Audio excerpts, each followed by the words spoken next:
Milwaukee Bucks versus Golden State preview. Masusubukan na sa malakas ang duo ni na Stephen Curry at Butler at LA Lakers versus Utah Jazz. Luka Doncic debut. Inaabangan na.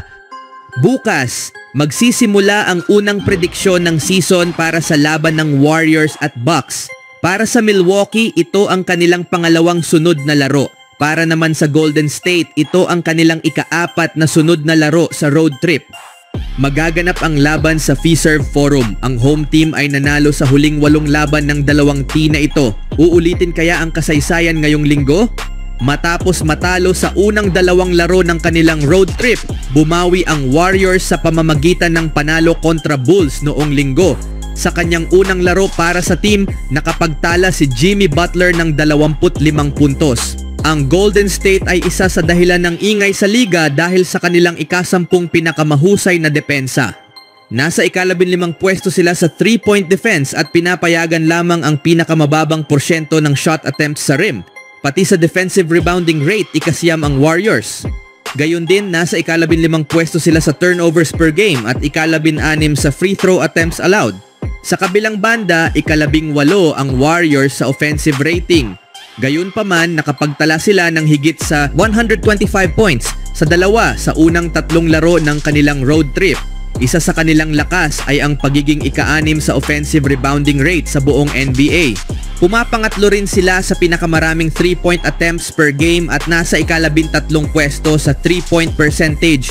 Gayunpaman, ika-22 sila sa rim efficiency, pinakahuli sa free throw percentage at ika-24 sa true shooting percentage. Nasa ika-14 naman sila sa turnover rate at ika-27 sa free throw attempts per contest.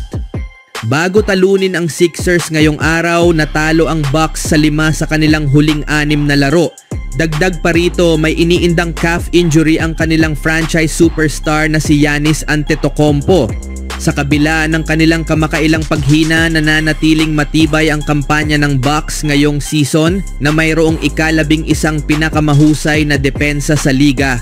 Pasok sila sa top 10 sa depensa sa lahat ng scoring levels. Pang-4 sila sa defensive rebounding rate at ika-8 sa free throw attempts allowed. Ang kanilang kahinaan ay ang pagiging pang-4 sa pinakakaunting forced turnovers per game. Gayunpaman, nananatili silang isang matibay na defensive team. Ginawa ni Kyle Kuzma ang kanyang debut para sa Milwaukee ngayong araw, ngunit si Damian Lillard ang naging pangunahing sandata sa opensa. Malamang kakailanganin niya ulit buhati ng team na kasalukuyang ika-14 sa offensive rating. Pasok ang Bucks sa top 10 sa efficiency sa lahat ng scoring levels at pang-8 sa true shooting percentage. Nasa ika-7 pwesto sila sa turnover rate at ika-13 sa free throw attempts per game. Gayunpaman, huwag umasa sa second chance points dahil ang Bucks ang pinakahuli sa offensive rebounding rate. Bagamat kahanga-hanga ang panalo ng Bucks ngayong araw, hindi sila magiging kasing sariwa sa laban nila bukas. Bukod pa rito, wala si Giannis Antetokounmpo na isang malaking kawalan para sa kanila. Malamang, ito ang magiging hadlang nila laban sa Warriors, lalo na sa opensa. Ang Golden State ay pipigilan ang Bucks sa free throw line at hihirapan ang kanilang mga shooters. Ang pagod na depensa ng Milwaukee ay mahihirapan laban sa opensa ng Warriors na nakapagtala ng hindi bababa sa 128 points sa 2 sa kanilang huling 3 laro. Hindi lang mananalo ang Golden State kundi matatalo rin nila ang spread bukas. Sa huling balita, ito ay isang laban ng mga team mula sa Western Conference sa parquet floor ng City of Angels habang maghaharap ang Utah Jazz at Los Angeles Lakers bukas. Natalo ang Utah sa Clippers sa ika-2 laro ng kanilang back-to-back set noong linggo. Hindi nila na-cover ang linya bilang isang underdog. Samantala, tinalo ng Los Angeles ang Indiana sa kanilang huling laro noong linggo rin. Nanalo bilang isang underdog. Sa kabuang regular season series ng dalawang team na ito, may hawak na kalamangan ng Lakers at nanalo sila sa huling 3 pagkikita nila, kabilang ang isang panalo sa road game noong Desyembre. Bumagsak ang Utah sa kanilang ika-11 pagkatalo sa huling 13 laro matapos silang durugin ng Clippers sa ika-2 laro. Pumasok ang Jazz sa linggo na nasa pinakailalim ng Northwest Division at 30 laro ang agwat nila sa Thunder na nangunguna sa division. Nasa 17 laro rin sila sa likod ng Timberwolves para sa huling garantisadong playoff spot at 13 laro sa likod ng Suns para sa final play-in tournament spot. Laban sa Clippers, pinangunahan ng Utah ang first quarter ng 1 puntos, ngunit nahuli ng 2 sa halftime at 8 puntos matapos ang 3 quarter. Naging dikit ang laban sa natitirang 7 minuto at 15 segundo, ngunit tuluyang naungusan ng Clippers ang Jazz sa huling bahagi ng laro. Maganda ang naging simula ng Utah, nakipagsabayan hanggang sa ikatlong yugto. Gayunpaman, bumagsak ang kanilang depensa sa dulo, dahilan upang lumayo ang Clippers at tuluyang kunin ang panalo. Si Jordan Clarkson ang nanguna sa opensa ng Jazz. Nakapagtala siya ng 24 points, 3 rebounds, and 3 assists. Ngunit hindi ito naging sapat upang pigilan ang panibagong pagkatalo. Matapos ang larong ito, patuloy na nahihirapan ng Jazz sa kanilang kampanya ngayong season. Nananatili silang isa sa mga team na may pinakamahina ang depensa, dahilan kung bakit madalas silang nahuhuli sa mga dikitang laban.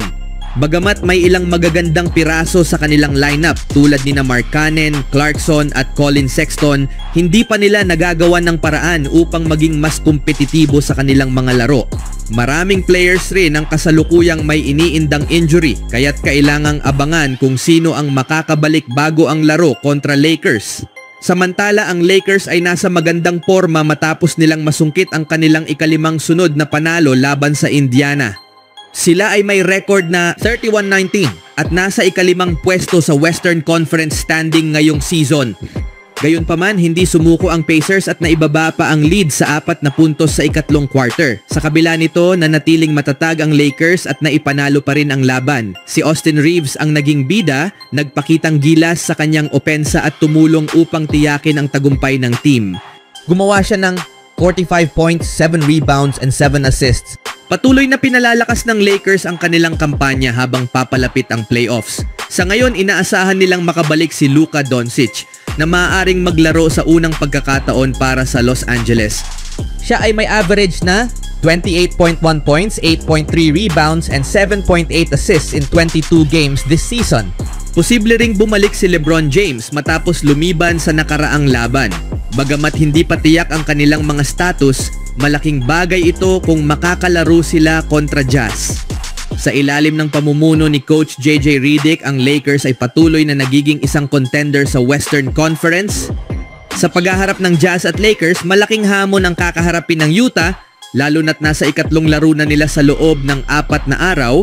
Mahina rin ang kanilang record sa mga road games ngayong season, kaya't mahirap silang asahang makipagsabayan kontra sa isang Lakers team na nasa winning streak. Sa kabilang banda, malaki ang posibilidad na makita natin si Doncic sa kanyang Lakers debut at si LeBron na bumalik sa laro.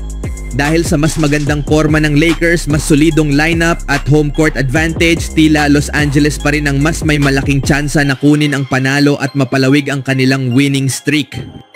Ano ang masasabi niyo mga kaibigan?